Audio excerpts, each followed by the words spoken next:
अपघाताच्या नंतर ज्याने या संदर्भामध्ये जे काही आरोप केले असतील किंवा काही पुरावा दिला असेल किंवा काही शंका उपस्थित केली असेल, या सगळ्या तपास यंत्रणांनी ज्या शंका उपस्थित केल्या त्याच्यासह तपास पूर्णपणाने करावा आणि ते तपासांतील सत्य एक प्राथमिक अहवाल आला त्याच्यावरती आम्ही समाधान नाही आहोत. पक्षाच्या वतीने मी अगोदर सांगितलंच, पण लवकरात लवकर हा अंतिम अहवाल त्या ठिकाणी यावा. या अंतिम अहवालाची प्रतीक्षा किंवा बारामतीकर किंवा राज्यकर्ते असं नव्हे, मी देशाच्या संसदेत जातो त्यावेळेला दादासारख्या लोकत्व नेतृत्वाची आठवण काश्मीरपासून कन्याकुमारी पसरलेल्या वेगवेगळ्या राज्यांतील खासदारांच्या मनामध्ये सुद्धा आहे. ते सत्य लवकर बाहेर यंत्रणा तपास करतायत. मात्र एक छोटीशी गोष्ट संपूर्ण महाराष्ट्राला बघायची आहे की दादांना शेवटचं बघायचं की विमानात दादा कोणत्या रस्त्याने गेले. त्याचं सीसीटीव्ही फुटेज म्हणजे ही काही मोठी गोष्ट नाही की प्रत्येकाला कुठलंही सीसीटीव्ही फुटेज आज उपलब्ध होतं. ते किमान तुम्ही निकटवर्ती होता, तुम्हाला तर बघायला मिळाले का आणि सगळ्या महाराष्ट्राला कधी मिळेल? एक बाब अशी आहे की ज्या वेळेला तपास यंत्रणांकडे तपास असतो त्याला तपास यंत्रणा काय तपास करते हे काय कोणाला माहिती होण्याचं काही कारण नाही. याचं कारण शेवटी एक स्वायत्त तपास यंत्रणा त्या ठिकाणी आहे. CIDचा तपास आहे, CBIकडे तपास त्या ठिकाणी सोपवण्याच्या वतीमध्ये वहिनींच्या नेतृत्वाखाली आम्ही सगळेजण त्या ठिकाणी भेटलेलो होतो. शेवटी देवगिरीपासून 8 क्रमांक गेटपर्यंत जाण्याचा रस्ता वर्षानुवर्षाचा आहे. वेगळा रस्ता असेल तर ते त्या तपासामध्ये येईलच. कारण आम्ही सातत्याने हीच मागणी केली की अपघाताच्या नंतर ज्याने या संदर्भामध्ये जे काही आरोप केले असतील किंवा काही पुरावा दिला असेल किंवा काही शंका उपस्थित केल्या असेल, या सगळ्या तपास यंत्रणांनी ज्या शंका उपस्थित केल्या त्याच्यासह तपास पूर्णपणाने करावा आणि ते तपासांतील सत्य एक प्राथमिक अहवाल आला त्याच्यावरती आम्ही समाधान नाही आहोत. पक्षाच्या वतीने मी अगोदर सांगितलंच, पण लवकरात लवकर हा अंतिम अहवाल त्या ठिकाणी यावा. या अंतिम अहवालाची प्रतीक्षा किंवा बारामतीकर किंवा राज्यकर्ते असं नव्हे, मी देशाच्या संसदेत जातो त्यावेळेला दादासारख्या लोकत्व नेतृत्वाची आठवण काश्मीरपासून कन्याकुमारी पसरलेल्या वेगवेगळ्या राज्यांतील खासदारांच्या मनामध्ये सुद्धा आहे. ते सत्य लवकर बाहेर नवीन महिला आयोगाच्या अध्यक्षा म्हणून नवीन कुणाला जबाबदारी मिळेल? मुद्दे मांडले होते अजितदादांच्या अपघाताबाबत रोहित पवारांनी जे मुद्दे मांडले होते त्याच्यामध्ये बहुतांश मुद्द्यांना माझं समर्थन आहे असं पार्थ पवारांचं म्हणणं आहे.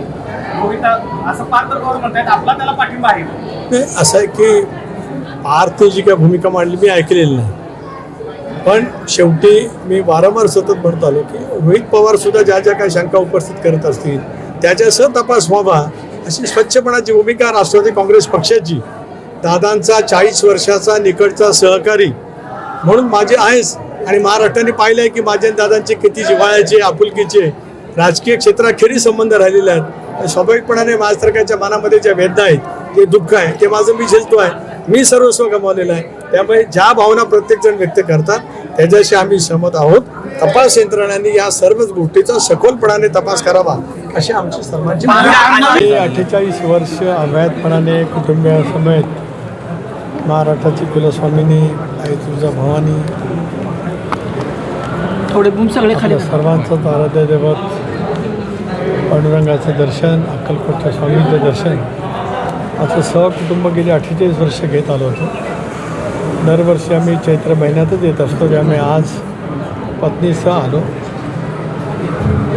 आई तुळजाभवानीच्या चरणी, पांडुरंगाच्या चरणी, स्वामींच्या चरणी हीच प्रार्थना केली की माझ्या राज्यातला देशातला बळीराजाला सुख सौख्य मिळो. जगामध्ये चालू असलेलं युद्धाचं सावट हे एका बाजूला आहेच, त्याचबरोबर वातावरणीय बदलामुळे अवकाळी पावसाच्यामुळे सुद्धा रब्बी पिकाचं फळझाडांचं प्रचंड प्रमाणात नुकसान होत आहे. अशा वेळेला बळीराजाला सुखसौख्य लाभावं हीच प्रार्थना आज त्यानिमित्ताने केली. त्याचबरोबर महाराष्ट्राचे नेते, राष्ट्रवादी काँग्रेस पक्षाचे राष्ट्रीय अध्यक्ष अजितदादा यांच्या दुःखद निधनाच्या नंतर जी काही पोटनिवडणुकी होते आहे इथूनच मी बारामतीला जाणार आहे आणि आमच्या राष्ट्रीय अध्यक्ष मुख्यमंत्री सुनेत्राबाईंचा अर्ज त्या ठिकाणी आम्ही दाखल करणार आहोत. अशा वेळेला गेल्या 40 वर्षात अविरतपणाने दादांनी केलेली महाराष्ट्राची सेवा सर्वांना सोबत घेत त्यांनी ज्या पद्धतीने विकास करण्याचा प्रयत्न केला, कधी दुजाभाव केला नाही. अशा लोकत्व नेतृत्वाचं ज्यावेळेला अकाली निधन होतं त्यावेळेला जी पोटनिवडणूक होती आहे त्यावेळेला त्यांच्या सुविध पत्नी बहिणी उभ्या राहत आहेत ती निवडणूक बिनविरोध व्हावी अशीच मी विनंती सर्वच राजकीय पक्षांना त्या निमित्ताने करतो आहे. प्रामुख्याने महायुतीतील महत्त्वाचे घटक म्हणजे भारतीय जनता पक्ष, मुख्यमंत्री देवेंद्रजी, शिवसेना, उपमुख्यमंत्री एकनाथराव शिंदे यांचं महायुती म्हणून पाठबळ आहेच, सदिच्छा आहे. पण त्याचवरती ही जागा महाविकास आघाडीची, त्याच्यामध्येच आदरणीय साहेबांच्या राष्ट्रवादी काँग्रेस पक्षाची. त्यामुळे सुप्रियाताईंनी उमेदवार देणार नाही असं अगोदर घोषित केलं. त्याबद्दल मी सुप्रियाताईंची, खासदार सुप्रियाताईंचे आभार मानतो. पुन्हा एकदा या पांडुरंगाच्या परिसरामध्येच असताना मानतो. आदरणीय श्रद्धेय साहेबांचे सुद्धा आभार मानतो. त्याचबरोबर उद्धवजींच्या जवळ सुद्धा संपर्क झाला, त्यांच्याही शुभेच्छा आहेत. काँग्रेस पक्ष उमेदवार उभा करणार अशी चर्चा आहे. थेटपणाने काही कोण बोललं अशातला का भाग नाही. मी प्रफुल्लभाई आम्ही दोघेही राष्ट्रीय अध्यक्ष खरगे साहेबांजवळ संपर्क करण्याचा प्रयत्न करतो. ते केरळला प्रचारामध्ये व्यस्त आहेत. संध्याकाळपर्यंत त्यांचाही संपर्क त्या ठिकाणी होईल आणि विविध राजकीय पक्षांचे जे नेते आहेत त्या सर्वांनाच राष्ट्रवादीचा प्रदेशाध्यक्ष म्हणून माझी विनंती आहे की ही निवडणूक बिनविरोध होण्यासाठी महाराष्ट्राची परंपरा, दादांचं योगदान आणि दुर्दैवरित्या आलेली पोटनिवडणूक याला राजकीय कुठे वळ न लागता निकोपपणाने महाराष्ट्राच्या संस्कृतीचं जतन करण्यासाठी पाठबळ मिळावं अशी माझी प्रामाणिकपणाची इच्छा आहे. साहेब, काही दिवसापासून पत्र राहुल गांधीचे विरोधी पक्षनेते आहेत, भाजप नाराज होईल म्हणून भेटणार नाही अशी चर्चा. राहुल गांधींना भेट घेणार आहे. एक असं आहे की कुठल्याही पक्षाचा राष्ट्रीय अध्यक्ष हे नेहमी धोरणात्मक निर्णय घेत असतात. राहुल गांधीला भेटण्यामध्ये त्याच्यात काय वेगळं वावगं असण्याचं काही कारण नाही. परंतु पक्षाचे अध्यक्ष जर काही खरगे जे असतील तर काँग्रेसच्या इंडियन नॅशनल काँग्रेसच्या कथेनुसार अध्यक्ष त्या ठिकाणी निर्णय घेतात. आवश्यकता लागली तर राहुल गांधींची सुद्धा भेट घेण्यामध्ये आम्हाला काही गैर वाटण्याचं काही कारण नाही. पत्रव्यवहारावरनं संदिग्धता दिसते की पत्रव्यवहार झालेत आपल्या अंतर्गत. हा अंतर्गतचा विषय आहे. त्यामुळे आज आमच्या सर्वांचं लक्ष, जसं अर्जुनाचं लक्ष डोळ्यावरती होतं तसं आमच्या सर्वांचं लक्ष बारामतीची पोटनिवडणूक या संदर्भातला जे काय विचार असतील, जे काय असेल योग्य वेळेला आम्ही सगळेजण पक्ष एकसंघ आहे. एकसंघपणाने वाटचाल त्या ठिकाणी करणार आहे. आज मी पांडुरंगाच्या परिसरात आलेला असल्यामुळे इतर कुठल्याही प्रश्नाला उत्तर देणार नाही. मी पुढच्या आठवड्यात पत्रकार परिषद घेणार आहे.